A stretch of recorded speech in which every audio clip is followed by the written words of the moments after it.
দেখো আজকের আমাদের কি কি রান্না হয়েছে।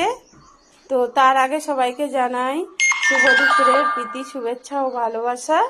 দেখো এই যে মাছের, এটা কি মাছ জানো তো? মৌরলা মাছ বলা হয়। আর মানে এর আর একটা নামও আছে মৌটি মাছ। তো এই মৌটি মাছের ঝাল করেছি দেখো, কাঁচা লঙ্কা টমেটো দিয়ে। আর এই দেখো চিকনি শাক, আলু বেগুন দিয়ে, আর চুনো মাছ দিয়ে চচ্চড়ি। আর এই দেখো ট্যাংরা মাছের ঝাল।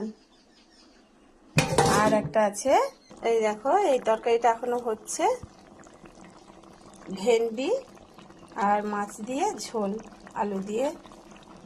দেখো এটা এখনো হচ্ছে, হয়ে গেছে, এবার নামাবো। তো আমাদের আজকের এই তরকারি। তো নমস্কার বন্ধুরা, সবাই ভালো থেকো, সুস্থ থেকো।